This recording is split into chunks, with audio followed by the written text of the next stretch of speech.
Bada bing, bada boo. If you want to live near the billionaires in Florida, you move to Palm Beach. The median home price there is $4 million. And most of these homes, they sit empty for 3 seasons out of the year. These are like the second, third, fourth, fifth family homes for the ultra wealthy. They're not even primary residences. So even from an early age in this type of area, it is utterly clear who's got it and who doesn't have it. They say that there's 2 types of high schoolers in Palm Beach. The ones that played with American Girl dolls and then the ones that played with Barbies. American Girl dolls, if you don't know, they look just like a regular doll. You would not even know that it's an American Girl doll. They're iconic for having big doll heads and a little bit more on the shorter leg side compared to Barbies. But they can easily cost upwards of $100 for a singular doll. A single doll.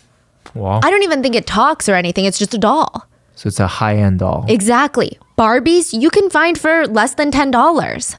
Nina went to a school where even Barbies, they were passed down. Most families at her school couldn't even afford more than one Barbie. Most of the students at Nina's school, they're on a discounted or free lunch program that's funded by the government, so they don't see that side of Palm Beach. They get a different side of Palm Beach. They don't have American Girl doll money. And 14-year-old Nina was one of the kids that didn't have it. I mean, at least for now. So her plans, she's going to stay out of drama in school. That's her number one goal. Work a part-time job, make money, graduate with good grades, go to college, work hard, live near the water. That's the ultimate plan. She doesn't even have to live next to the billionaires, maybe the millionaires. But sometimes when you avoid something too much, it comes and it finds you. Nina finds herself sitting in her principal's office with her hair all frizzy, her eyes are red, and the principal is screaming questions at her, and the girl next to her, who looks like she's in just as bad shape, if not worse, and the principal screaming, "What the hell are you guys thinking? We have strict rules against fighting. No physical violence is ever allowed on campus." Nina's looking at the girl next to her. She's rolling her eyes. And the 2 girls, they had fought over Nina's boyfriend. I mean, this has been going on for weeks now. They were starting rumors about each other, shit-talking, trying to flirt with the boyfriend in front of each other. And today was just kind of a particularly bad day. They bumped into each other in the hallway, called each other all sorts of names like whore, skank. One student in the hallway screamed, "Catfight!" and everybody started joining in. And now both the girls' parents are called to the school, and one of the girls has a bloody nose. Which, I mean, in the grand scheme of things, it's not a big deal. Things happen. It's high school. But the principal decides to go through both of their backpacks, and in Nina's wallet, they find $300. Nina goes to a school where most students are on a discounted lunch or free lunch program. Where did she get $300? This is not a high school near the water where kids are given that allowance for the weekend. This is a school with a C rating. So the principal straight up asks Nina, "Where did you get this money?" Nina doesn't respond. She keeps her head down. Nina was way too young to be stripping. That was clear. Besides, the $300, they were in crisp $20 bills, not crumpled up lotion-covered 1s or 5s. Drugs? And she's 14? 14. Maybe it's drugs? Nina's parents are like, well, it's definitely not us. She didn't get it from us. We didn't give her $300. We don't have $300 to give. So Nina's parents get to the school and they keep begging her to just tell the truth. Where did you get this money? It's okay. You're not going to be in trouble. They wait and they wait for Nina to respond. She's crying and the words are starting to come out of her mouth and it's coming out faster than she can even think and they're all kind of jumbling together. "I gave this old guy a massage and he paid me for it. It was weird and scary. He was really old. He had this white hair, but he was really fit, like some sort of jock, and he was fully naked and I saw his wee-wee and everything, and then he just kept asking me to get naked and I told him no, and then he wanted me to get on top of him and massage him and he just kept rubbing his wee-wee on me." Everyone is like, who? Because Nina's 14. They heard middle-aged man, naked, wee-wee. Who are we talking about? Who did this to you? Who gave you the money? His name is Jeffrey Epstein.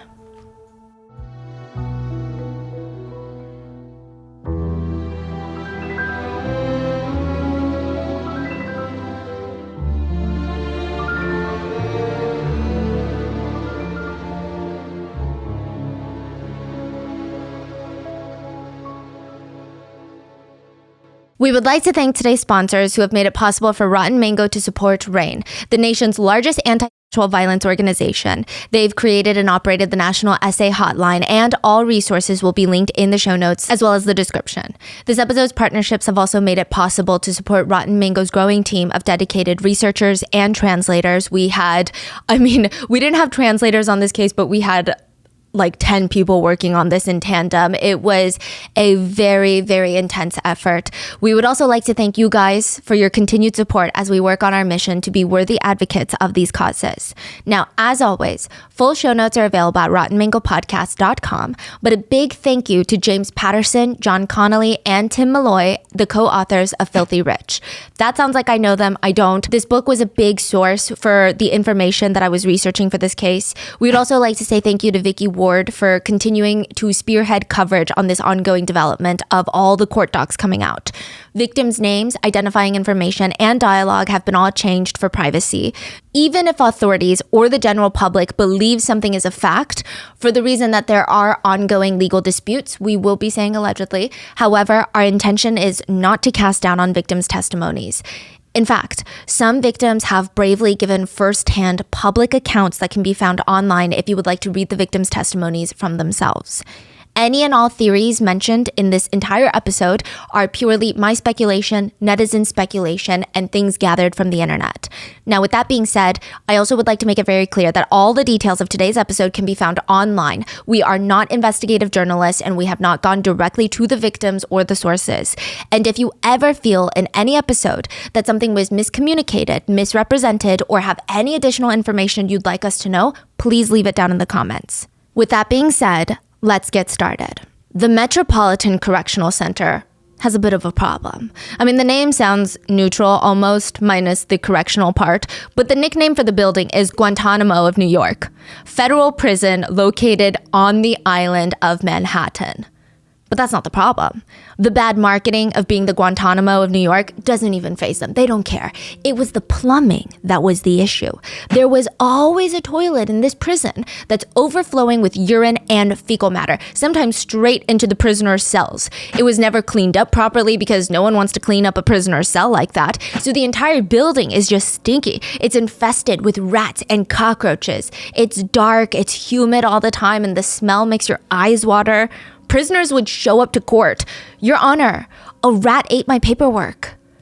They weren't even lying. The attorneys would be like, no, really, there is a rat problem and the rats are eating our client's paperwork from that prison. And in the south wing of this correctional facility, the setup was 2 inmates per cell monitored every 30 minutes by 2 guards who do rounds. These inmates get to shower once every 2 to 3 days. They have a singular hour of recreation time per day. That's it. And it's not like general population in prison where it's probably, I would say South Unit is more similar to maximum security. In the South Unit, there's only 8 cells per tier and 6 separate tiers for the unit. Now, the inmates in South Unit, they're heavily watched. But you can just never be too safe. You can never be too sure in prison. August 10th, 2019, there was a problem in that prison. Inmate 76318-054 refused to eat breakfast. At around 6 a.m., 2 guards, Noel and Thomas, they're going down the cold hallway pushing breakfast into the cells. So they'd have this little dim sum looking cart and they'd push the breakfast in and then go on to the next cell. And the 2 guards, they stop at this one particular cell where the inmate is refusing to come to the door and grab their meal. Hey, come to the door. Come to the door. Hello. No response. No movement. The guards, they look at each other and they decide, okay, we got to go in. They unlock the cell door. They rush in and they see inmate 76318-054 suspended from the ceiling. Thomas starts lifting the inmate from under his arms, dragging him down to the corner of his cell. He lays him on the ground, starts performing CPR. He's like, breathe, you got to come on. We're going to be in so much trouble. Noel stayed near the door, about 1 foot away from the cell, and activated the medical emergency alarm. The radios start calling out throughout the entire prison, body alarm on South, body alarm on South. Jeffrey Epstein was pronounced dead at 7:36 a.m. August 10th, 2019, after spending 36 days in prison. The official answer is that Jeffrey Epstein, offender with dozens of allegations of child trafficking against him, could not handle the sound of the broken toilets and his impending future as a prison inmate, so he self-exited. But people online, they have different theories. One theory is that someone powerful on his so-called list of important industry and world leaders that he kept close by, they wanted him to die with their secrets. Another theory explores the idea that that's not Jeffrey Epstein at all. The man's almost worth $1 billion. If he wanted to fake his death in prison, he could fake his death in prison. There are a lot of theories surrounding the very suspicious death of Jeffrey Epstein and a lot of questions. Who would want him dead? How would they even kill him if he's in prison? Was he running a trafficking ring for the wealthy? Were the ultra wealthy sacrificing children in rituals?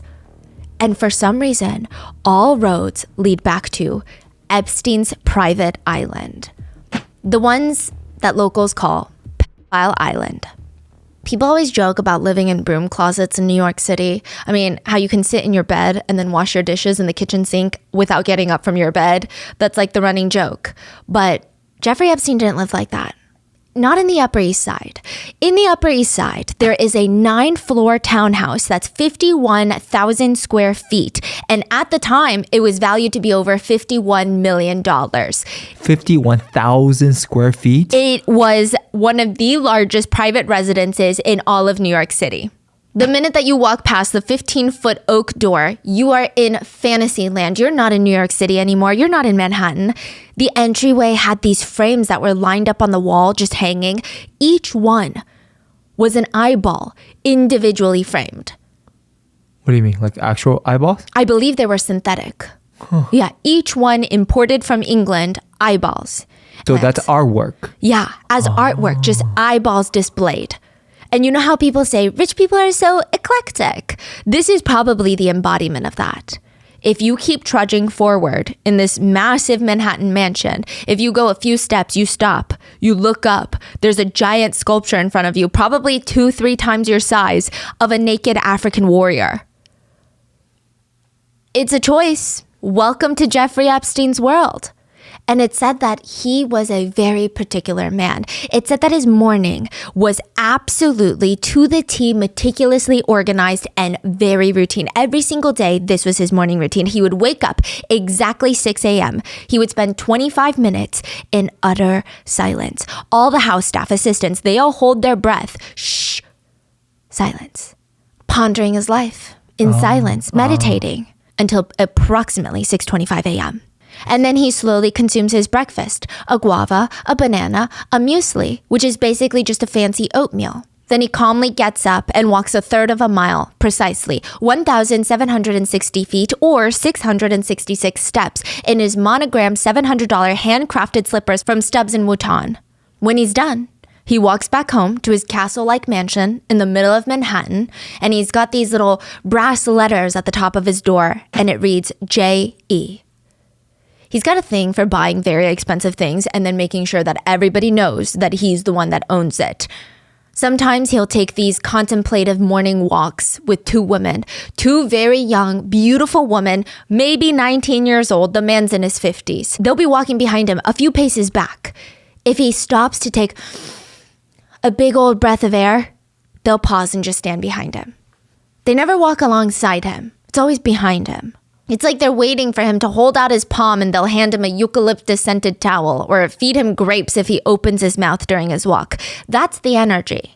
Then he comes back home to one of the largest private residences in all of Manhattan, takes a shower. He doesn't drink any alcohol throughout the day. He doesn't smoke. He cares about every little thing that his body consumes and how sharp his mind is the entire day. He sits down at his desk, which allegedly J.P. Morgan himself used to own, and gets to work. Whatever work is for Jeffrey Epstein, though, nobody really knew what this man did for a living. What kind of work?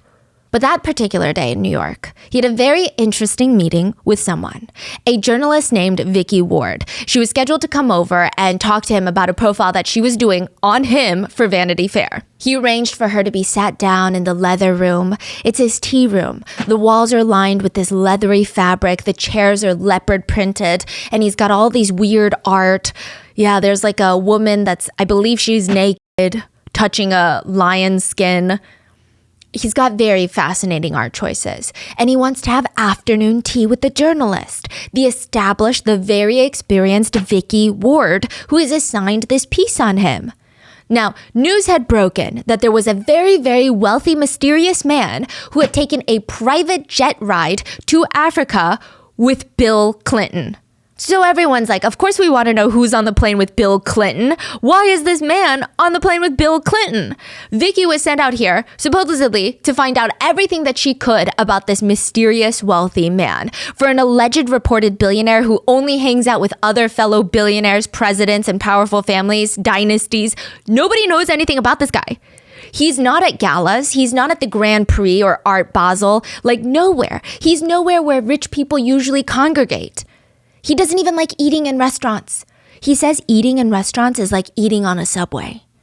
Whether that means it's too cheap, too public, too vulnerable, or all of the above, it's very unclear. Epstein and Vicky Ward sit together in the leather room, and these manservants wearing white gloves gently place finger sandwiches and cups of Earl Grey tea on the table. Vicky is visibly pregnant with twins at the time of this tea party that she's investigating Epstein. And she's heard all these stories about this man, of him being a ladies' man. All the women in New York are throwing themselves at billionaire Epstein. A true gentleman. One of the last good ones. How he's so smart beyond people's imaginations. He's the type of smart man that's not just good at business, but he can hold a conversation with Stephen Hawking. She thought it was an interesting description for a man who sat there and ate every single piece of finger food that was there for the both of them. They sit down, he has his manservants serve them finger food, he eats every single piece. It's stated that on his office desk right next door to the leather room, Jeffrey Epstein kept a copy of The Misfortunes of Virtue, which is a book. Now, it's written by the same guy who wrote 120 Days of Sodom that we've talked about. It's a book about a literal 12-year-old who gets essayed and is held captive in a monastery at one point and is abused by groups of sadistic monks. Like, it's very, very strange read. I'm sure there are groups of people out there that can argue that there is a lot of philosophical meaning behind books like these, and maybe I am just not able to grasp such intense, big concepts. But it's seemingly dark for no reason. I read a good chunk of it to get a grasp on what it was about, and I have many regrets. It's just the story of a girl getting essayed over and over and over again, and it's just, it just feels like torture explicit material. There's no purpose other than to get off on the torture, I guess. I don't know. These monks, they were tying her up, suspending her from the ceiling, stabbing knives into her arms, and then catching her blood in buckets for pleasure. It's a lot. There's a quote from the book that reads, "A woman can have no other relationship with her husband than that of a slave and her master. She certainly has no right to pretend to have any higher status than that." So that's the book that the journalist noticed. It's interesting because this was the only book that was out in view for the journalist when she walked in that house. There were no other books left out. So it's not like, she saw Jeffrey Epstein's massive, extensive collection of books, literature, and this is a book that she picked out to prove a point. He left it out on his desk, and that was the only book she saw. Interesting. Very interesting. Jeffrey Epstein also had a stuffed dog, a stuffed black poodle, dead and stuffed, on top of his Steinway grand piano that likely cost over $100,000. Oh, so it's like a real dog that passed away. Yeah, and then stuffed. Preserved. Who is this man? He owned the largest private residence in Manhattan. He owned an $18 million ranch in New Mexico that he called Zorro. It was 33,000 square feet. He owns a mansion in Palm Beach, an upscale condo in Paris, a house in Ohio. He owns a helicopter, a total of 5 planes, including a Gulfstream, a Boeing 727, which has a trading room apparently. This is where President Clinton flew to Africa in. 2 Escalades, 6 Suburbans, 2 Ford F-150s, 2 Harley-Davidson bikes, a Land Rover, a Hummer, a 34-foot boat, a 35-foot powerboat. Epstein was known for throwing these crazy private parties where already famous, influential, powerful people would be in attendance and they would shake hands with someone in Epstein's New York City townhouse. "Oh, I'm Andy. Nice to meet you." Andy is Prince Andrew from the British royal family. So everyone's like, how does Epstein know Andy! I mean, Jeffrey Epstein seemed fake, like a caricature of a terrifying but weird billionaire. It's stated that Epstein would be seen around town going to movie theaters. He would take 3 to 4 girls with him each time, and they would take turns massaging him. Not just his shoulders, but like everywhere. His arms, back, legs, just in the middle of the theater, in the middle of dinner, wherever. Wow. According to one source, Epstein would brag about going into insane asylums because he, quote, liked to fuck crazy women. We don't know if this is true, but he bragged about it. So needless to say, it was going to be a very interesting meeting between the two, the journalist and the supposed billionaire. Previously, one reporter received 3 threats from Epstein while they were working on a piece on him. The message being, I better like the piece, and if I don't, things are going to happen to you.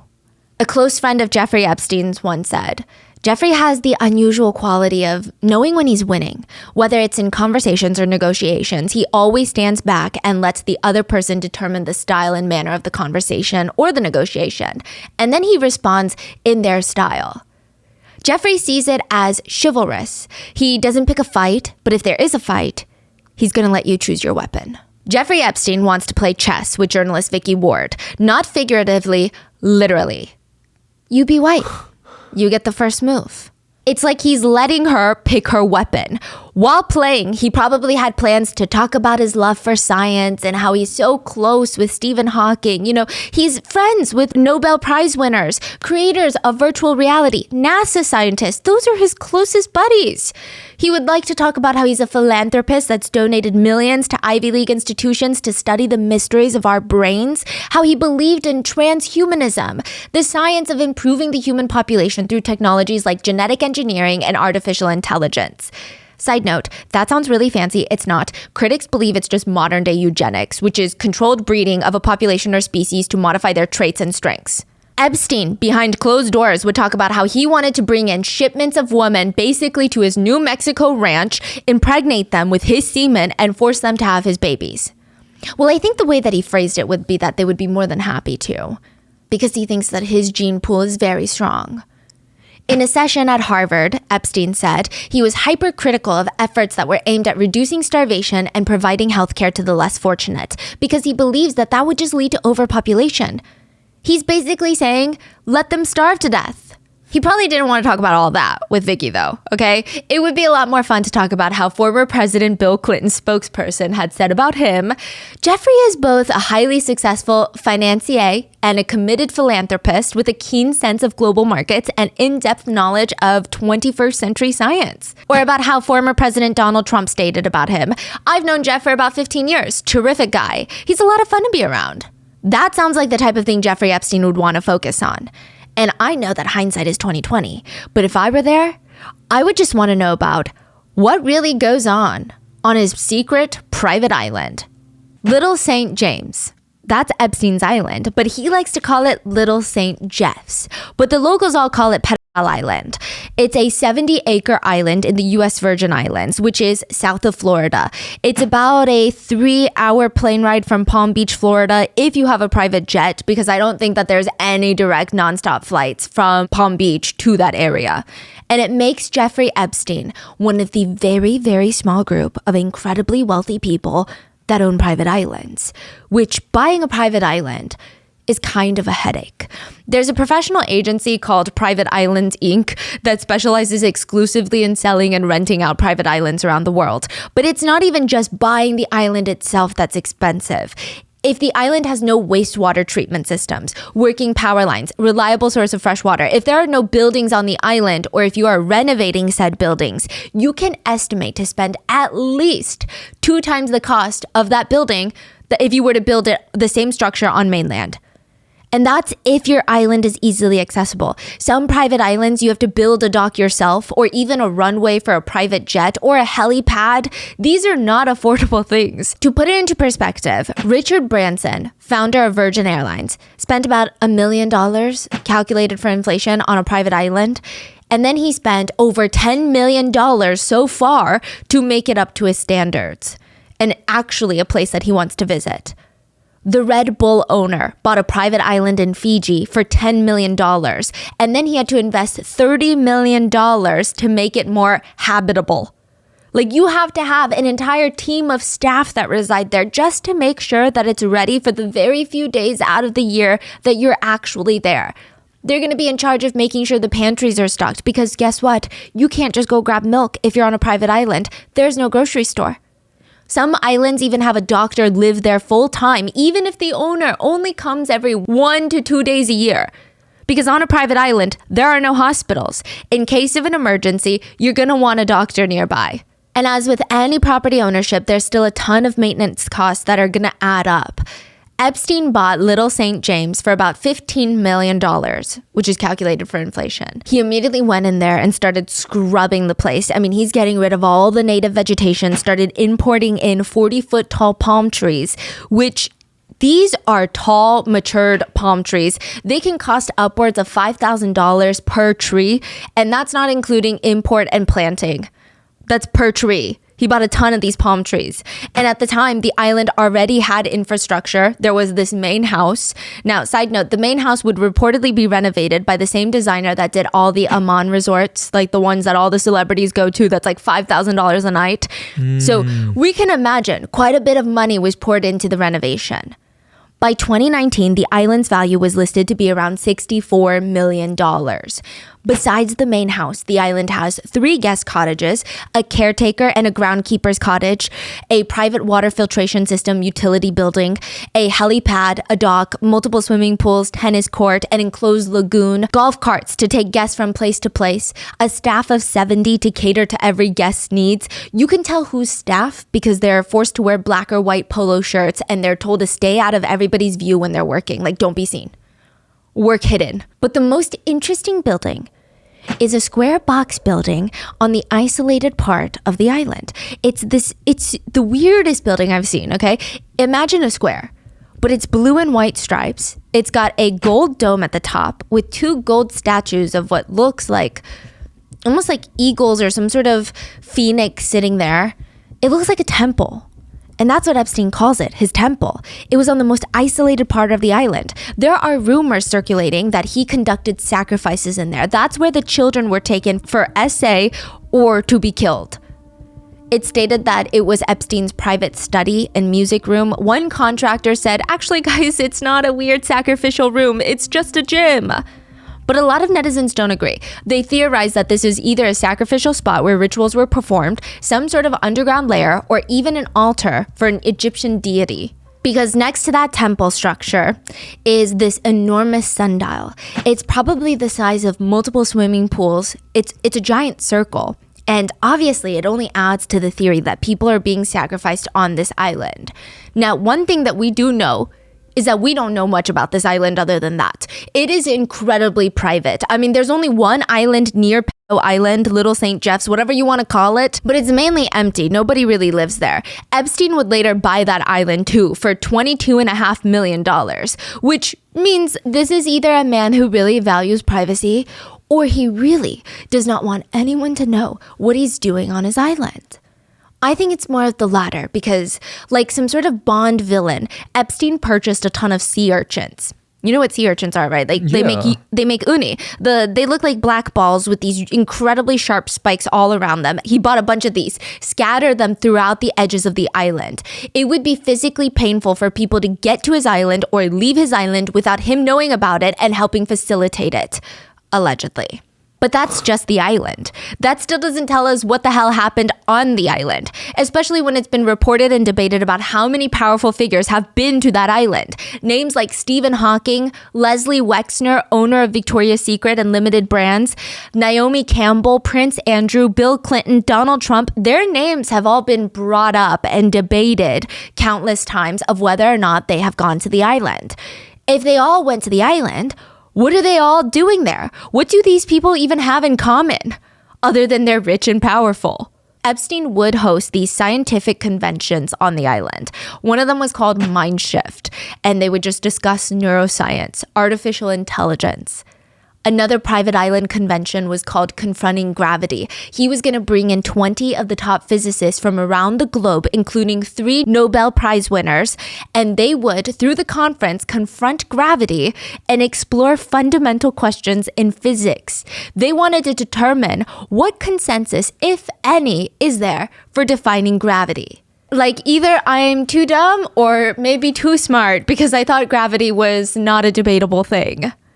Epstein said about the conference, there is no agenda except fun and physics. That's fun with a capital F. Side note, Stephen Hawking does show up a lot in newly released court documents that we're going to go in more in depth on in the next episode on Sunday. But it seems like Epstein was obsessed with Stephen Hawking. He loved everything Stephen Hawking stood for. The fact that Hawking theorized that the universe would stop expanding and collapsing, at which point time itself would start running backwards. He loved that. He loved it so much that Epstein gave Stephen Hawking the best gift of all, a submarine that was modified to fit Stephen Hawking's wheelchair, which was the first time Stephen Hawking was able to go underwater. This is so movie-like. It's crazy. James Patterson states it was one of the most romantic, generous gestures that Jeffrey Epstein has ever made. Okay, what else was going on in that island? Are we really supposed to believe that they spent all their money to find one of the most secluded islands that money can buy so that they can debate the concept of gravity and pin up whiteboards a little too high on the wall? I don't think so. There was no runway on that island. It was too small for a private plane to land. So Epstein would have to land his private plane at a bigger airport, his Gulfstream on St. Thomas, then take his helicopter to his private island. Some locals on the main island would whisper that Epstein's private jet should actually be called the Lolita Express. Every time that they landed to go to Epstein's private island, they said that Epstein was just surrounded by children, female children. Another local stated there would be girls that looked like they are maybe in high school. They looked very young and they were always wearing college sweatshirts. It seemed like they were wearing it as camouflage. To be like, I'm in college, I just look young. But they're definitely not college age. They're definitely not old enough. So they're not even college, but they're trying to be... Yes. Pretend they're in college. Yes. Wow. Another local said, I compare him to a serial killer in broad daylight. I mean, I just think he has the face of evil. And it's like he was flaunting it, like hanging out with all these underage girls just so blatantly. Other locals stated, the young girls look like they stepped out of an underwear catalog. They would walk around with very few clothes on or lounge by the pool with nothing on. And it's like, they were like that the most of their time. And I was concerned because of their ages. And a few of them looked very young. And I couldn't help but wonder, do their mothers know where they are? It has been alleged by a victim that the island was just step one of a web of trafficking for wealthy clients. It wasn't just the island. Girls were sent to London, Paris, Spain, everywhere around the world. And on that island, girls were forced into sexual acts by Jeffrey Epstein and his right-hand woman, Ghislaine Maxwell. Now, if you guys have ever heard of Epstein's case at all, you've heard of Ghislaine Maxwell. I mean, the two go together like they did everything together. This episode is focused mainly on Jeffrey Epstein. The very next episode that we're going to be uploading on Sunday is going to be focused on Ghislaine Maxwell and how she was basically called his madam of this whole alleged trafficking ring because she actually was very involved and very allegedly abusive with many victims. She is said to be a ruthless woman.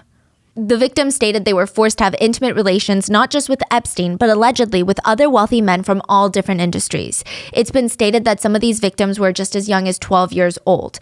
Allegedly, Epstein would try and get the girls to be his little spies. He wanted intel and blackmail, not just on the girls, but on the other wealthy men that they were forced to sleep with. It's rumored that every inch of that island was being watched. There were cameras in cabanas, in the buildings, out on the patios. It was said that you weren't safe, not even in the restrooms. There were cameras in the restrooms. And if you try to escape, which we're going to cover in the next episode, someone tries to escape the island, very, very bad things happen to you. There are a lot of theories about this island, satanic rituals, sacrifices, underground tunnels, and all of these theories will be fully explored in part 1 and part 2. But just remember, this is the tip of the iceberg. A close friend of Epstein told Vicky Ward, the journalist, that honestly tried to warn everybody about Epstein from the get-go. They told her, you think you know Epstein, and then you peel another ring off the onion skin. And then there's something else extraordinary underneath. He never reveals his hand. He's a classic iceberg. What you see is not what you get.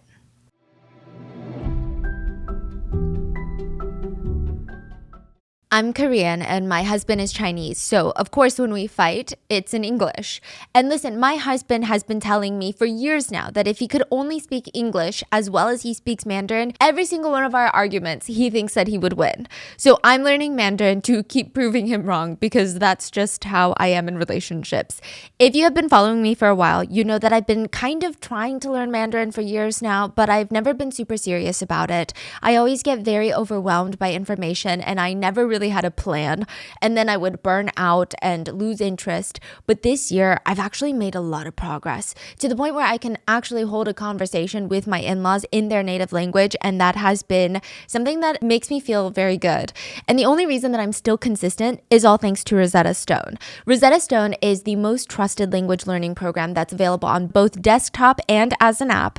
I use the app, and honestly, it's so much more engaging than any other language app I've tried using. I mean, tell me if it's just me, but I really don't like sitting down and memorizing a bunch of words and grammar out of context. Rosetta Stone does not make me do any of that. In fact, they don't even give you an English translation.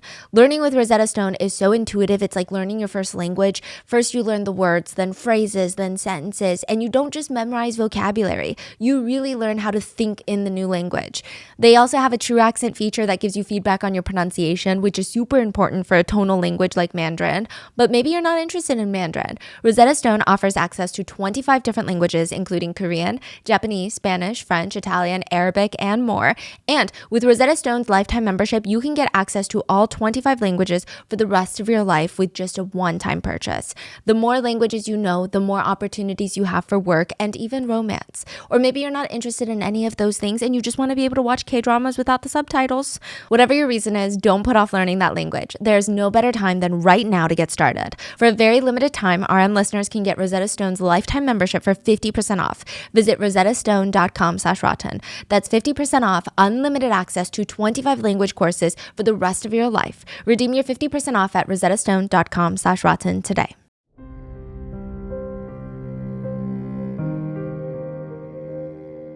The tip of the iceberg started melting September 2005. The police pull over a young driver, a girl named Aria. This is a fake name. She has weed in her car. It's not a lot. It's not like she's the next El Chapo of Florida, but possession is still very illegal in Florida, so the police have to book her. Now, they're thinking this is going to be a very routine arrest, but at the police station, she starts talking and she wants to talk to somebody higher up. They're like, why do you need to talk to somebody higher up? It's just weed. I have something that I think people would be interested in knowing. It's about a man named Jeffrey Epstein. Aria tells them that she knows Jeffrey Epstein, that she's been at his Palm Beach estate and she knows what goes on in that house. So this is not his New York City estate with his eyeballs on the wall. This is a completely new house in Florida. To get into Jeffrey Epstein's Palm Beach estate, you have to get past the gate, past the guard, enter through the side door, which opens up to the kitchen. Usually there's a housekeeper doing dishes there. Then if you want to go upstairs, you take the winding staircase with pink carpets and you head up. Upstairs, the hallway is lined with photographs of naked women. And again, because it's a very expensive house, like $18 million, I guess you could say it's eccentric and not weird and serial killer-y. It's up for debate. The house itself has this weird edge of coldness.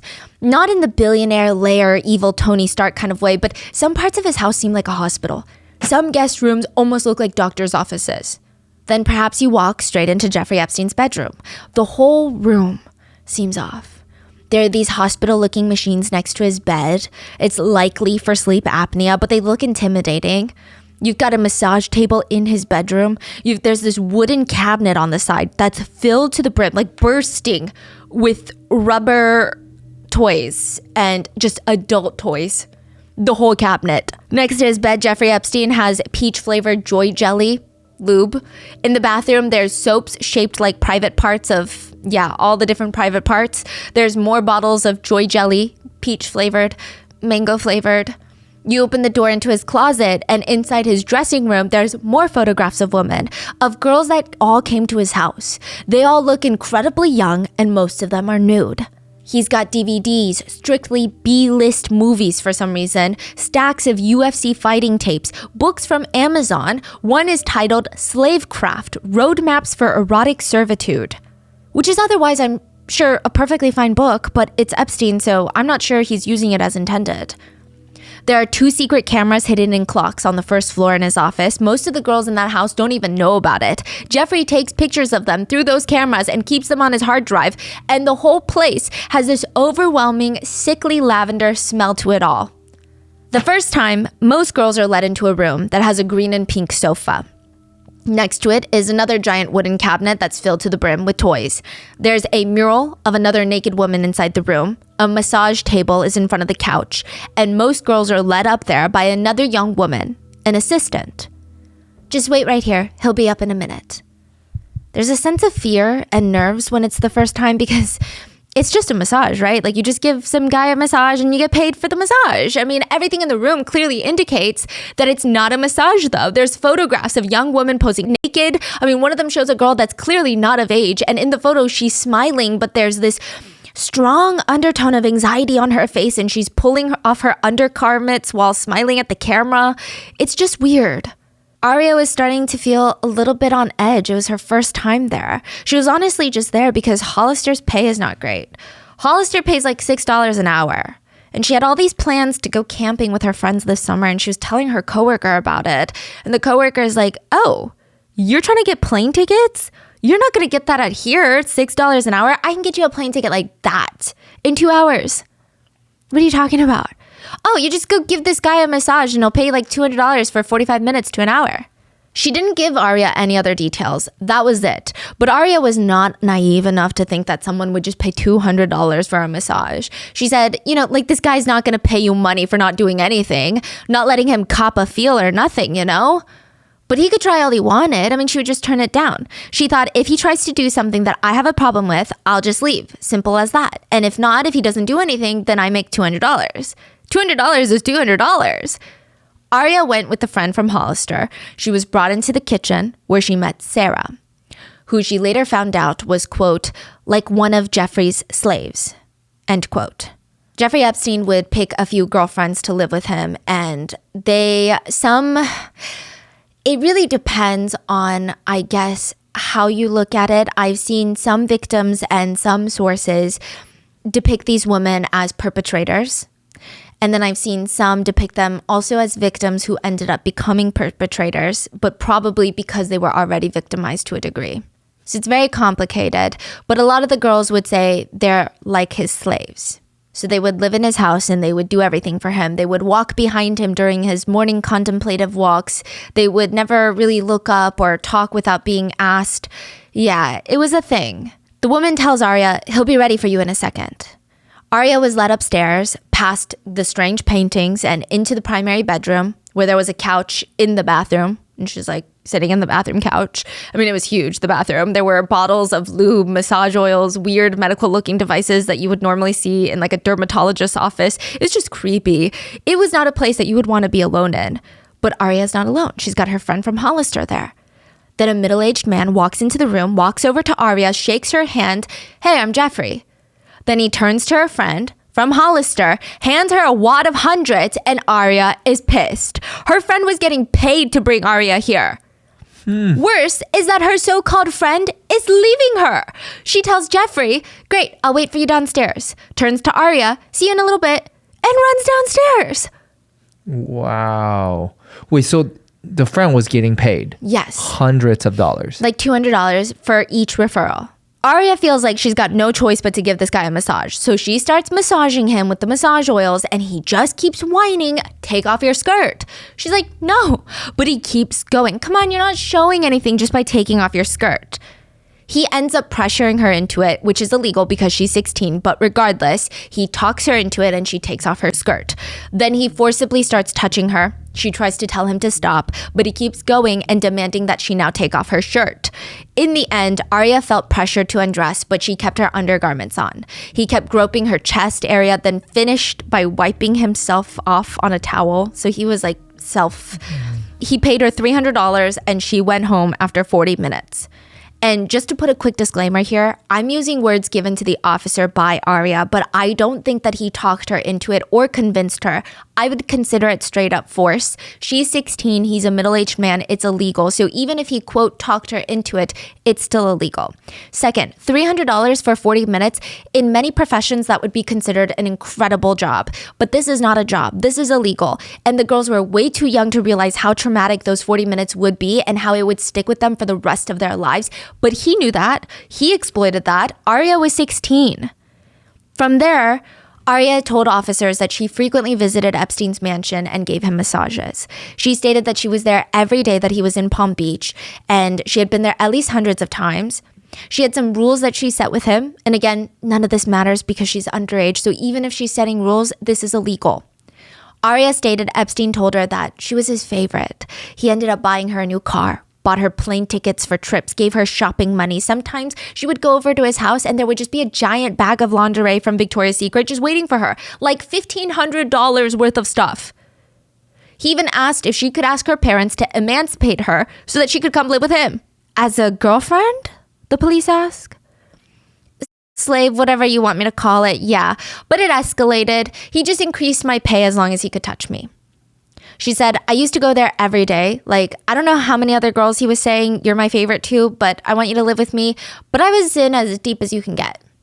She stated, the underwear I'm wearing right now, he gave me. Authorities asked and clarified, and for some reason we have very, very vivid details about his private part. Arya told authorities, because they kept asking, oh yeah, I'm 110% sure he's circumcised. As a matter of fact, he has some sort of birth defect on his thing. I don't know what it is. I've never really looked into it because I've never done anything where I had to touch it. Out of the whole time I worked for him, I never touched his thing. I'm pretty sure he rubbed it against me, but I've never been like, okay, I'm going to let you do this, or okay, I'm going to do this now. But it's really weirdly shaped. I don't know. Do you want me to tell you about it? Yes. I'm really embarrassed, but it's like a teardrop, like a drop of water. It's like really fat at the bottom and really skinny at the top where it's attached, and it never is like fully stiff. Like I could just tell by looking at it. I don't know. Like by looking at it, you can obviously tell if it is. I could tell that he wasn't. Arya told authorities that sometimes Jeffrey Epstein would call her over to the house and ask her to be completely naked while he worked. So she would be paid to just sit on his desk while he worked completely naked and watch TV or read a book or just be naked in the room. Other times he requested that she be naked in bed with him while he watched the news, or other times he would just have her join him for dinner. It wasn't always a massage, but Arya said she would never be in that house if there wasn't money involved. Then one day, he forced her over the massage table and forced himself on her. She said that she, quote, freaked out and stopped him, but he R-worded her even if it was just for a moment. Now, side note, I want to clarify that she clarifies with the police that she never had intimate relations with Epstein, and she did not. But he did try to R-word her, even if for a moment or two. And I say that because he was victimizing her. She was so young when she was giving her statement to the police. I don't think that it's settled in yet because there was a really heartbreaking part of her questions with the police where she just kept asking, wait, is this like our word? I mean, it's just my opinion. I think he's just a raging predator.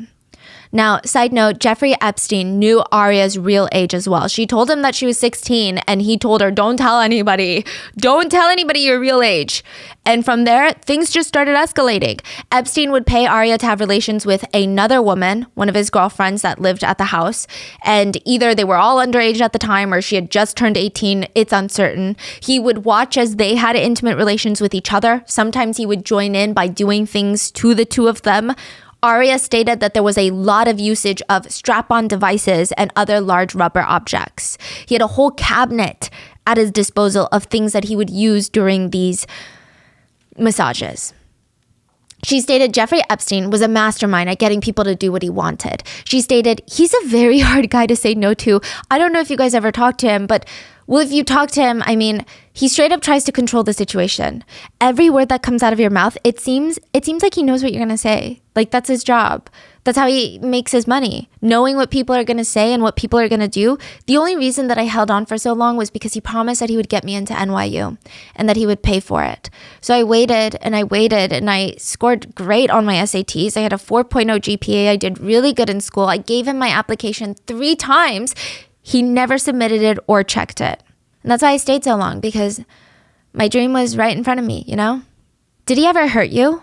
Sometimes it got violent, yeah. He would pick me up. Like, if you pick me up and throw, obviously it's going to hurt. I mean, there's been nights where I walked out of there barely able to walk from him being so rough.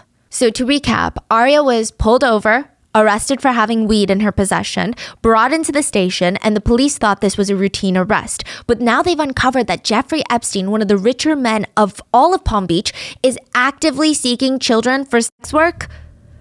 Aria looked at the detective near the end of the interview and she said, Jeffrey's gonna get me. You guys realize that. He's gonna find me. He's gonna figure this out and I'm not safe now. You understand that, right? I'm not safe. Do you know what the golden rule is? It's very simple. He who has the gold makes the rules. And in Palm Beach, there's a lot of rule makers.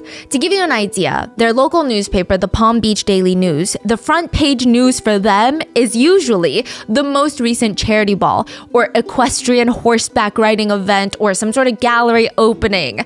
It's a place where nothing really happens and everything happens.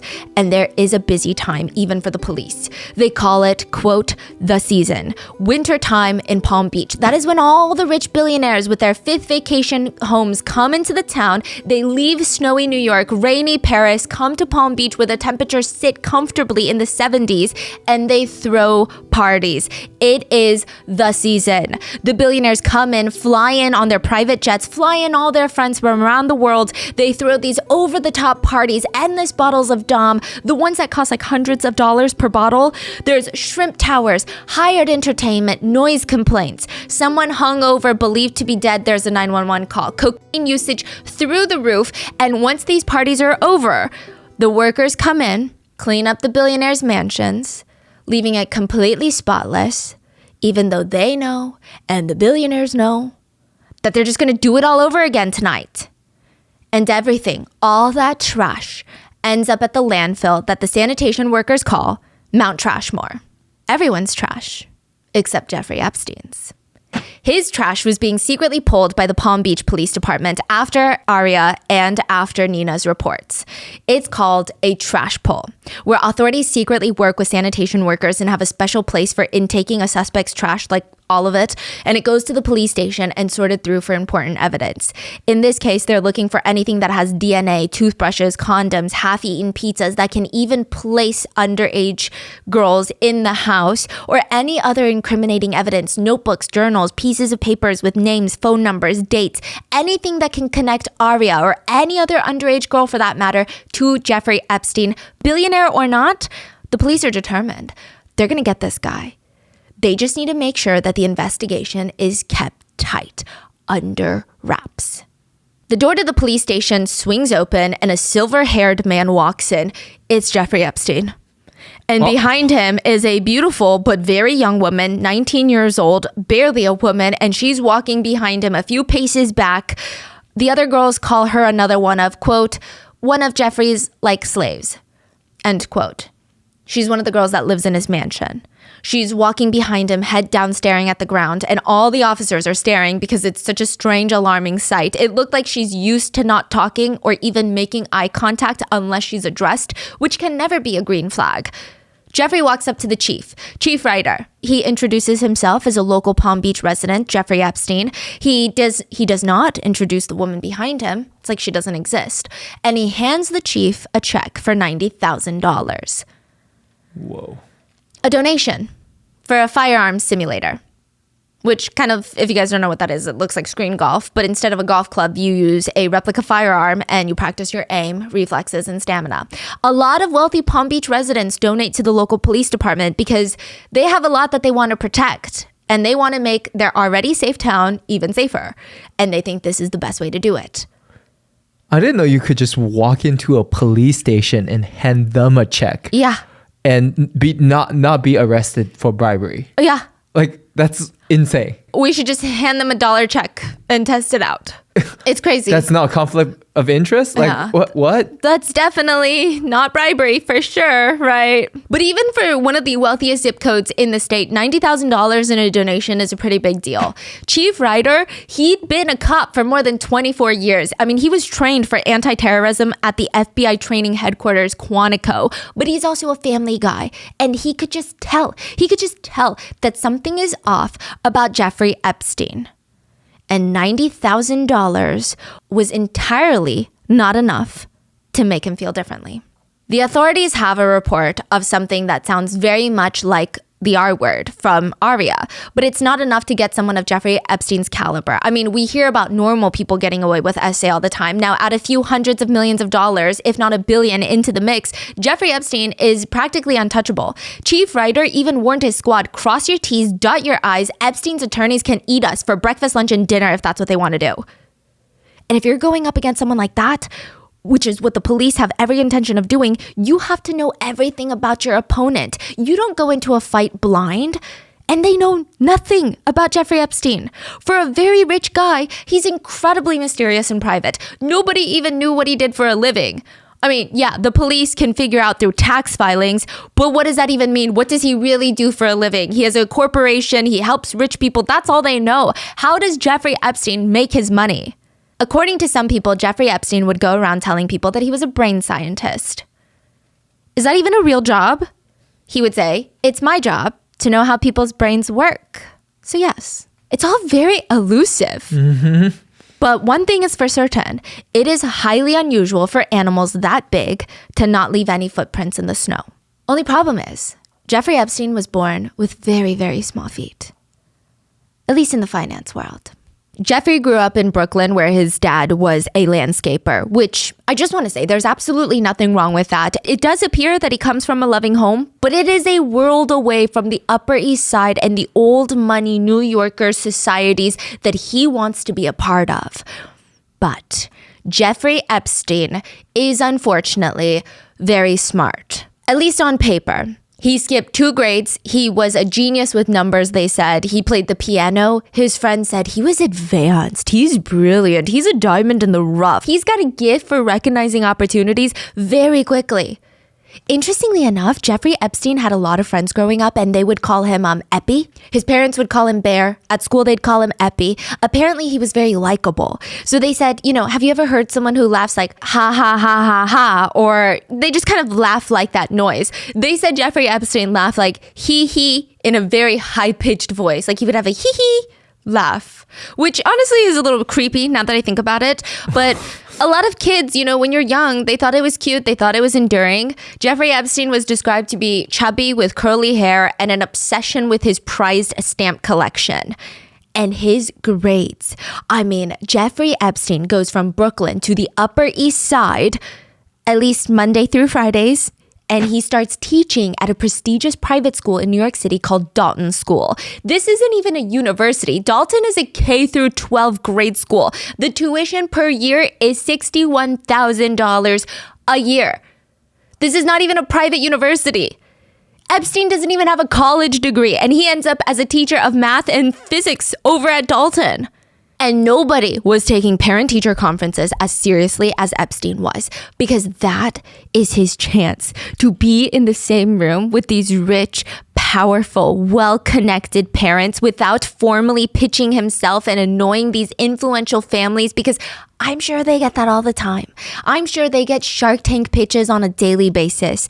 Epstein shows up to these teacher conferences and shows them exactly how valuable and brilliant he is. And it works. One of the dads leans over during a parent-teacher conference. Have you ever heard of Bear Stearns? Bear Stearns was a massive investment bank, trading, and brokerage firm. By 2008, it was the 5th largest investment bank in Manhattan. It did collapse that same year, so I don't know what that means anymore. In 2006, they did $9.2 billion in revenue. They had a giant 47-floor glass-down skyscraper in the middle of Manhattan. The traders did lines of cocaine in the bathroom. I'm not even making that up. There was a guy from Bear Stearns who had a cocaine dispenser that had the emblem of Bear Stearns. I mean, the firm clearly operated in very interesting ways. Even when hiring traders, the partners were not looking at resumes and diplomas. Some of the partners would straight up say, I'm looking for PSDs. Poor, smart, determined kids. PSDs. Jeffrey Epstein was a PSD when he joined Bear Stearns. He starts trading and sleeping with one of the partner's assistants immediately, and he is exposed to a whole new world of money. At these firms, money is no longer even money. It's just numbers on a screen that go up and down. When it goes up, you're happy. You make money. When it goes down, you're sad. You do another line of cocaine and you get back at it. After 5 years there, Epstein takes his $250,000 bonus that year, resigns from the firm conveniently right before the SEC starts an investigation into Bear Stearns, which is suspicious to say the least. He was questioned multiple times by the SEC. And from there, Jeffrey Epstein finds himself being a bounty hunter. Jeffrey Epstein's real taste of money, like first real taste, because to him, $250,000 is not real money. It's not enough. He actually blew through it so quickly that he had to stay on people's couches. He didn't even have a place to stay. His first real taste of money was through a woman named Ana Obregon. And she's this beautiful Spanish actress, model, socialite, and normally very, very wealthy. But her dad was about to be out hundreds of millions of dollars, potentially. We don't have an exact figure, but Anna's dad invested in a scheme, and now his money is at risk of being gone forever. So Anna reaches out to Jeffrey Epstein and is like, hey, I heard you're good with numbers. I heard you're good with tracking things down. I need you to help my dad. Hunt down my dad's money. If you recover it all, I'll give you a good chunk of it. A bounty hunter. Epstein worked with the SEC Fraud Task Force, probably the same task force that investigated Bear Stearns and Jeffrey Epstein by default. And now he's on their side, trying to get Anna's money back. And it worked. He found her family's money being held in a bank in the Cayman Islands, and it's unclear how much money he recovered, but it's suspected that Anna gave him a hefty commission, likely in the 7 figures. This is Jeffrey Epstein's first taste of big boy money, and he's not going back. It's argued Epstein did have a way with numbers. He was really good at it. He would use it to find ways for the ultra wealthy to not pay taxes. That is what Epstein genuinely did. Tax evasion. His whole business model was pay me $50 million or pay the IRS 10 times more than that. So I'm going to find, it's not tax evasion. I guess they're legal loopholes. Jeffrey Epstein seemed to have this lifelong habit, though, where he would promote his girlfriends. He would somehow date some of the most beautiful women in the world, not even subjectively, but literally objectively. He dated Miss Sweden for a while. He would date these incredibly beautiful women. I mean, they're completely out of his league. And then he would promote them to be his friend. He would break up with them, but he always told them, no. Think about it like this. You're going up the ladder. You're not going down the ladder. You're graduating to a better tier. You're moving from lover to friend. That is better. Relationships are nothing. There's beautiful, hot women all over this island. Friendship is precious. That's how he always framed it. And it worked. Epstein would remain close with all of his ex-girlfriends. One of his ex-girlfriends stated, there is nothing but nice things that I can say about this guy.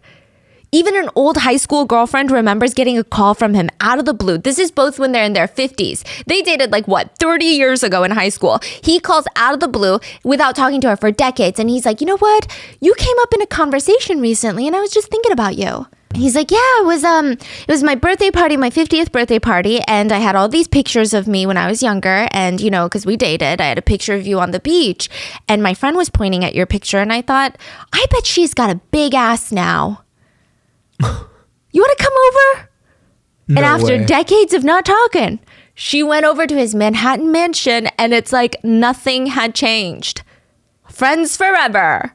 Now, one of Jeffrey Epstein's longest relationships, though, was with a man named John A. This is a fake name. He was Jeffrey Epstein's houseman for 11 years. As the main houseman, John was also the house manager, the driver, the house maintenance person. He mainly stayed in the Palm Beach house, and his job was to make sure that anytime Jeffrey was at home, it was ready for him. If anyone had a firsthand look into what went on in that house, it was going to be John.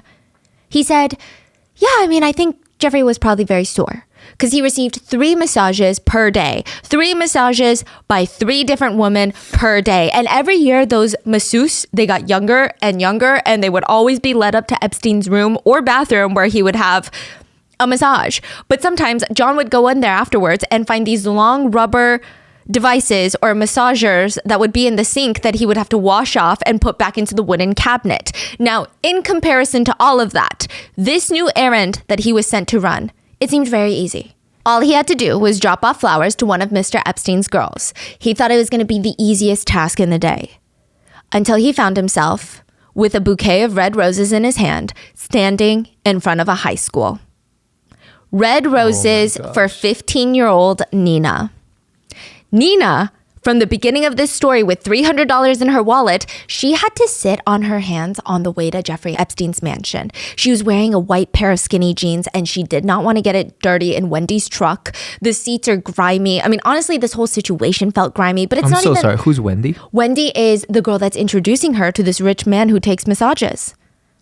Her friend, I see. Wendy is actually her boyfriend's cousin, and she's sitting on her hands in the back, and it's just not a pleasant situation. But if someone asked you, would you rather work part-time at a fast food chain, sweating over burgers in the back, getting greasy, your hair's all sweaty, to make $300 you smell when you get home, or would you rather close your eyes, massage an old rich guy for an hour and make that same amount of money? When you're 16, 15, 14, I mean, even when you're not, it seems like the choice is kind of easy. Nina doesn't really have a choice now. She's in the back of Wendy's car, hands numb. The GPS is leading them straight to an $18.5 million mansion overlooking the water in Palm Beach. And Wendy, her boyfriend's cousin, the one that's introducing her to the man, is glancing in the rearview mirror. Nina, remember, when he asks how old you are, you say 18. You got it? Nina's kind of confused because nobody in their right mind would think that she's even 18 or 17 or 16. She's 14. She's 14 or 15? She's 14. Oh my goodness. Sure. I'm serious. When the man asks your age, you say 18. Yeah, I got it. Nina smiles at Wendy in the rearview mirror and the car pulls up to the front gate. It opens up for them. They park in the driveway and they walk up to a guard. Wendy's acting like she's doing a drug deal. We're here to see Jeff. He nods and they follow him over to the side door that leads into the kitchen. Nina steps inside and there's just like a group of adults staring at her. No introductions, nothing. They're just staring her up and down. One of the house guys, I guess one of the house staff, looks at her and says, "Do you want milk and cereal?" "I'm good." Wendy's just standing there staring at the man leaning up against the kitchen island. He's looking Nina up and down and then he just nods. Wendy follows him out of the kitchen. And Nina's so confused, like, what the hell is happening? I mean, clearly they're analyzing Nina. They're looking for something in her. And when he gets back, the middle-aged man, Jeffrey Epstein, tells his assistant, "You can take Nina upstairs." Nina was taken to the godforsaken room with the pink and green couch where she waited. And she's just staring at all these naked pictures of girls that look way too young. And there's this wooden cabinet with toys inside. And it's just a freaky experience. The door swings open and there is Jeffrey Epstein standing right behind her in nothing but a towel. It was freaky. It's terrifying. But she's also 14. So she's thinking, well, technically that's how massages work, right? So even though Nina is not a licensed masseuse, because in the state of Florida you have to be 18, she's thinking this is normal. He's maintaining eye contact with her while he takes off his towel and he is standing there in front of her completely nude. She looks down and his wee-wee is very tiny. Side note, the word wee-wee was used with authorities, so that's why I'm using it, but also it emphasizes how young these girls are. Epstein had a very stern voice, like an angry dad or like a scary teacher. It's a voice of authority. You wouldn't even question it. It sounds that scary. He tells her, "Take off your clothes." Nina's so scared, she takes off her pants, and then he lays down on the massage table on his stomach. He instructs her to get on top of him to massage his back, and at first it was as normal as a type of massage like this can get, I guess. Like she's massaging his back with massage oils. But then Epstein turns to his side and starts rubbing his privates on her body. He grabs a device, uses it on her private parts, and then it was over. He grabs a towel to wipe himself off down there and gets off the table. So he did not fully essay her, but it's still essay, you know? Nina was paid $200 for the first time. And unfortunately, Nina was just one of the many victims Epstein had. He had a few ways that he would recruit underage girls for what I feel are assaults, but he calls them massages. The first way was to have girls recruit other girls, children recruiting children, under Epstein's force and guidance. So Wendy, the one that brought Nina to Epstein, she told authorities that just after she turned 17, her friend asked her to come to Epstein's house. That's how she got roped into this. Well, actually, her friend asked her, "You want to make some money?" I mean, who says no to a question like that? So she said, yes. Okay, all you have to do is give this man a massage and you're gonna make $200 in like an hour. Wendy goes, and just like Nina, she ends up meeting with Epstein in the kitchen of his Palm Beach house. And once he gives her the look through and the go ahead, she's escorted to his bedroom. She sees the young assistant, Sarah, set up the massage table, cover it with a sheet, lay out the massage oils, and then she leaves. Well, Wendy's looking around, confused. The door swings open and comes Jeffrey Epstein with nothing but a towel. He drops it. He's completely naked, lays on the massage table, and calls Wendy over. She said, "He tried to touch me. I stopped him. I told him, I'll massage you, but I don't want to be touched." Wendy did get naked for the massage, and at the very end, he paid her the agreed upon amount of $200. When he realized Wendy wasn't comfortable with doing more, he offered her a new position to work with him. Bring him girls to massage him. Each time, he will pay her $200 for the first time, just once. If the girls keep coming back, you don't get that referral fee anymore. Wendy told authorities, so that's what I did. She brought over girls who they all kind of knew what they were getting into. I mean, maybe not the full extent, terms and conditions and all of that, but apparently Epstein made it a point that he did not want the girls to be super surprised when they were in the room. And each time she brought a girl between the ages of 14 and 16, she was paid $200. Wendy worked with him for a year, and I don't have an exact figure on how many girls she personally brought to Epstein, but she would say it was kind of like a train. It's like I introduced him to all my friends, and then they introduced him to their friends, and it just kind of went on and on like that. Out of all the girls that you introduced, how many of them were under 18? Under 18? All of them. All of them? All of them. Did Epstein know anybody's real true age? Or he didn't care? I don't think he cared. He told me the younger the better. Let me just put it this way. I tried to bring him a woman who was 23 and he didn't really like it. Didn't go for it. It's not that he didn't go for it. He just didn't care for it. And he likes girls that are between the ages of like 18, 20, I think, some of them. But I think most of them lie about their age. I mean, I know that when I started off young, I think he knew better than to believe me. I think he knew that I was younger, like 17. But when I told him I was 18, it's fine. Most girls would lie when they go in there. And for the girls being victimized by Jeffrey Epstein, I guess there wasn't really a standard rate. Wendy would tell authorities, the more you do with him, the more you make. Basically, if you take off your clothes, you're going to make more. If you let him do things to you, you're going to make more. I heard about a girl who apparently slept with him and was making like $1,000 each time. Do things? You mean like touch you? Yeah, touch you in inappropriate places. Wendy told authorities that she never blindsided the girls that she brought over. They at least had an idea of what was going on, and she would kind of know how much each girl did with Epstein by how much they walked out there with. So there was one girl on her first massage walked out with $300, and Wendy stated she walked out of that house with $300, so she obviously and evidently let him do a little bit more. According to James Patterson's book, police tried to make Wendy understand that she just implicated herself legally in Epstein's crimes, and she had been doing this for a little over a year now, so she was of age. She's 18 now, and she didn't get it. She just joked, I guess I'm like Heidi Fleiss. Heidi Fleiss, she was the Madam of Hollywood. She ran a super illegal sex work ring in LA that catered to the Hollywood elites. So she doesn't understand the severity of what she did. It's complicated because a lot of people do try to demonize her in some sources. And I'm not going to say that she didn't do anything wrong, that she didn't help create victims, but she's also so young. Like, he has a way of picking girls, especially the Palm Beach girls, the victims there, of just picking the most underprivileged. Mm-hmm. Like, he knows how to spot vulnerability. Yeah. This is a very smart man, you know? That would be the first way that he recruits victims. The second way Jeffrey Epstein would recruit girls was through Victoria's Secret.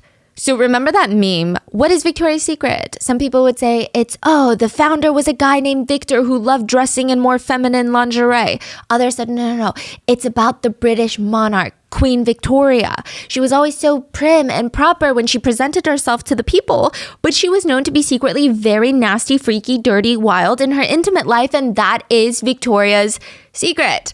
Whatever the secret is, the secret was owned by the richest man in Ohio, Leslie Wexner. He owned limited brands, which included Victoria's Secret, Express, Bath and Body Works. I believe they either own or heavily invested in Abercrombie and Fitch as well. I mean, it's a huge corporation. Leslie Wexner is worth $6 billion and has one of the largest privately owned yachts in the world. Well, he did at the time. It was 315 feet long, which, I was like, that's teeny tiny weeny boat. Not that I own any sort of water vessel, but it didn't sound insane until I realized the Statue of Liberty is 300 feet tall. Big Ben is almost exactly as tall as Leslie Wexner's boat is long. Now, Jeffrey Epstein is rich. Leslie Wexner, that's a different league.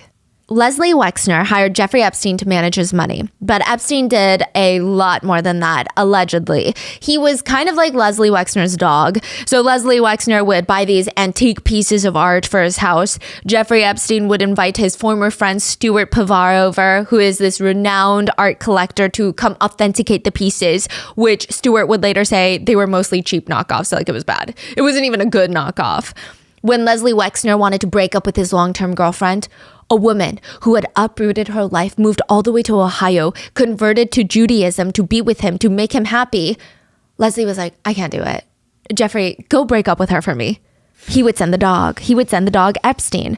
Allegedly, when Leslie wanted to see Cats, the musical, but he didn't have time to go watch the musical, Jeffrey Epstein called up the cast, flew them to Ohio, and had them personally perform for Leslie.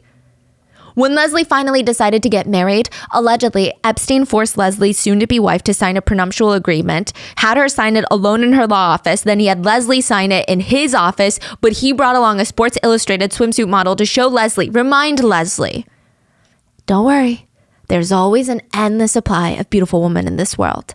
And he had Leslie sign the prenup agreement on the model's belly. She laid down on the desk, they put the papers on top of her belly, and then he signed his prenuptial agreement for his marriage to not the model. Yeah, but Epstein doesn't do anything for free or even for cheap. In return, he's likely getting paid fat sums of money for managing Leslie's money and his life, but also in return for being this paid bully, really, he's getting access to Victoria's Secret models, or sometimes people with dreams of becoming one.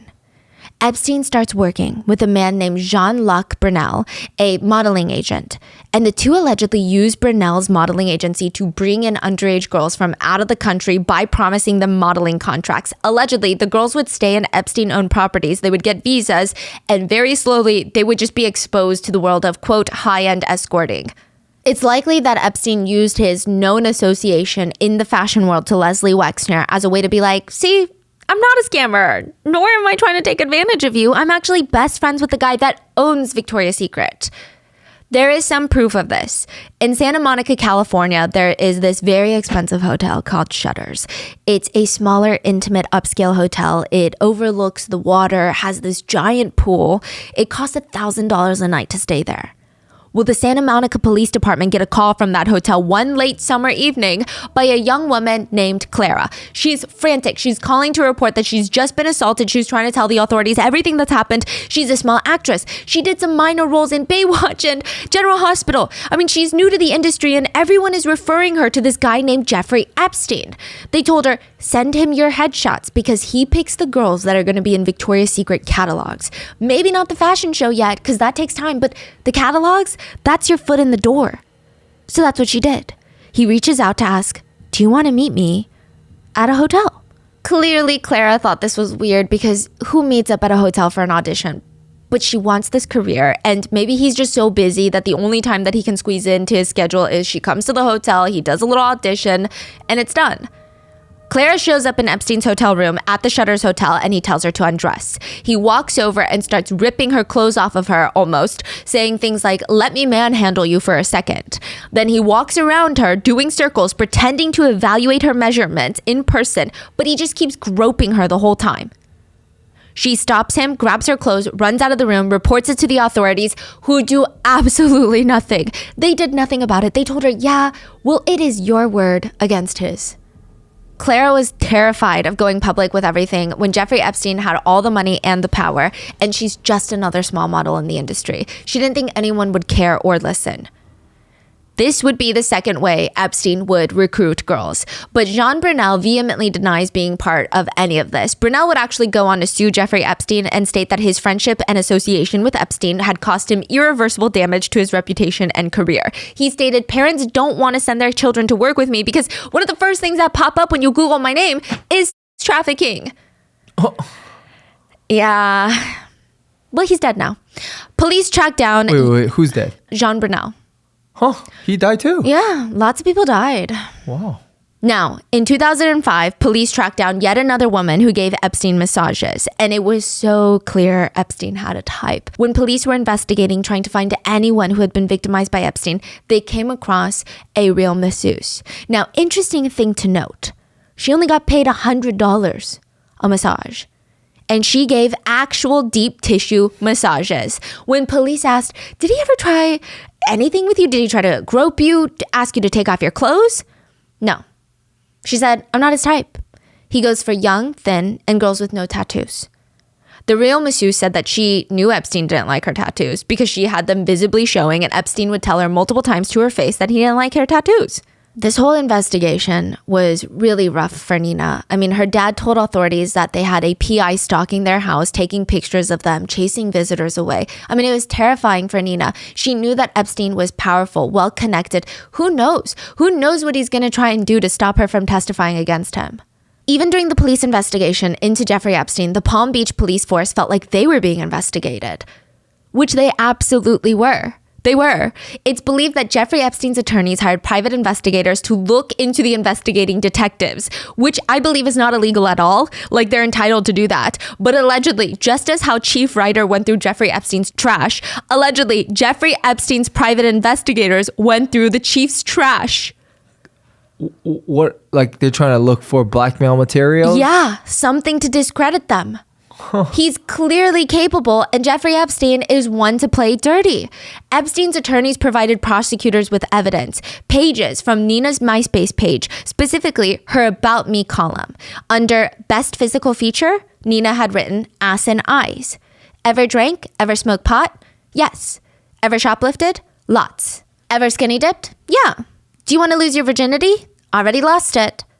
Epstein's attorneys were trying to use this to discredit her story, which none of it should matter at all, but it worked. The prosecutor brought these printouts to Nina, shoved them in her face, and started accusing her of all sorts of things, and it just felt like to Nina, they were on Epstein's side. Epstein's attorneys basically argued that Epstein was just passionate about massages. They said the massages are therapeutic and spiritually sound for him. That is why he had so many massages. This is crazy. By the way, Epstein's legal team was insane. I mean, talk about a dream team. Not morally, ethically, I think that's up for debate, but talk about on paper, a dream team. This was it. He had the attorney who represented O.J. Simpson. The grand jury recommended Epstein be charged with one felony count of solicitation of work. Nothing about underage women. Epstein was released within hours on a $3,000 bail, and by that point, investigators had found 30 victims. They have 30 victims, but they couldn't charge him anything more severe? Is that what you're saying? Yeah, it's kind of ridiculous, no?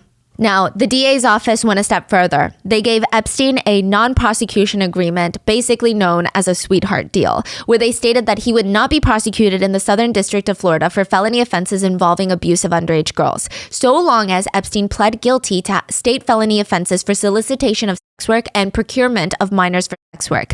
And in this particular district, any of Epstein's co-conspirators would be immune from prosecution for those crimes, in this instance. Epstein was facing more than a decade in prison, but with this sweetheart deal that none of his victims knew about before he signed it, he would get out in 18 months. And because he didn't get much time, there was split reactions from the public. A good chunk of the public, including friends of Epstein, immediately cut ties with him. Whether they did that because they think this guy is horrible and he's been accused of doing heinous things, or because they don't want to be associated with someone like that for their own image, it's unclear. But a big group started hating Epstein after this. But some people felt like, well, because he got so little time compared to what he was being accused of, it was almost a feeling to people of, maybe we don't really know what's going on. Like maybe there's more to the story, or maybe he's guilty, but he's not that guilty. Epstein's old friends from high school still defended him, and one said, this is when you're 50 something. How the hell do you know what your high school buddy is up to and what they're like now? But he said, Jeffrey's a brilliant and good person. He's also incredibly generous. The problem in Florida, as I see it, is he got carried away. Perhaps he was hanging out with the wrong people. Yeah, he was hanging out with minors. Another friend stated, I have a son who's dyslexic, and Jeffrey's gotten close to him over the years. He got him into music, bought him his first piano, and as he got to school and had difficulty in studying, Jeffrey got him interested in taking flying lessons. Which, is very typical. Predatory men who are usually only dangerous to those that they see as prey. And in this situation, it was women and children, and not those people who are trying to be his character witnesses. At this point, after the very first sweetheart deal, there's mixed reviews on Jeffrey Epstein. He was not publicly seen as the Jeffrey Epstein that he is seen as today. I think over the next 10 years, the public will shift. But immediately, in 2008, it wasn't like that. In an interview with New York Magazine, the reporter talked to Epstein about his whole, quote, legal ordeal. That's what the journalist called it. Your legal ordeal. Not your sex crimes, your legal ordeal. And the journalist said, it's kind of like the Icarus story. Someone who flies too close to the sun. Which is already kind of a bold statement, but Epstein responds, did Icarus like massages? Jeffrey Epstein alluded to the idea that his playfulness had unintended consequences, and he said, this is what happens with wealth. There are unexpected burdens as well as benefits. I'm not blameless. Since then, since his sweetheart deal, Epstein told the journalist he hired a board of directors, his friends, who would counsel him on his behavior. So kind of like a board of directors for a company, but for him, he also hired a full-time masseuse, a man. While in prison, if you tried to email Jeffrey Epstein, he had an automatic reply set up that would read, on vacation. Now, Epstein could have paid for the bail for every single inmate in the prison that he was in, but he didn't because he was very busy running the prison. It stated that Epstein's prison was so relaxed, he basically got a whole wing to himself. His cell door was never even really locked. He was able to move freely about in the common areas, watch TV, and within 3.5 months, he didn't even need to stay in the prison anymore. He was free to leave for, quote, work release, meaning he could leave the prison for 16 hours a day, 6 days a week. He was allowed to have visitors, women, girlfriends, female assistants that were allegedly involved in everything. It was bizarre. Why is that? Is it just a very relaxed prison for rich? Yeah. Okay. He only stayed there for 13 months. He was released with an ankle monitor, which sounds okay. At least he got an ankle monitor, right? No, he was still allowed to take his jet and go on work trips to all of his different homes and even to his private island. For exercise, he was allowed to take long walks around Palm Beach, even in busy shopping centers for exercise. So I don't know what that ankle monitor was doing. Wow. His legal team just did all of that for him, and he's basically free. He got nothing. I mean, nothing. Mm-hmm.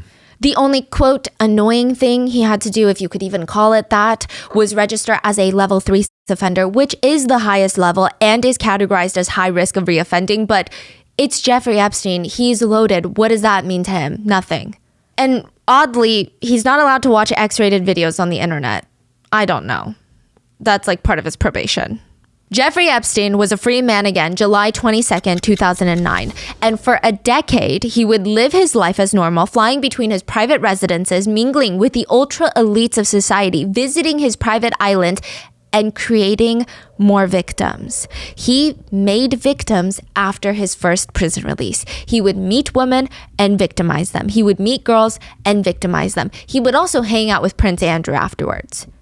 And for 10 years, while he's free, the public is starting to slowly get more and more intrigued by Jeffrey Epstein in his case. A big part of that was one of the house men that worked closely with Epstein tried to sell a list, a little black book of clients, if you will. He stated that in this list named all the underage girls in places where Epstein had taken all the underage girls. He also alleged the papers included a list of high-profile famous individuals like Henry Kissinger, Mick Jagger, Ted Kennedy, Donald Trump, Bill Clinton, alluding to the idea that they are doing disgusting things, allegedly. The house man tried to sell it for $50,000, which he was arrested for it because you can't sell stuff like that.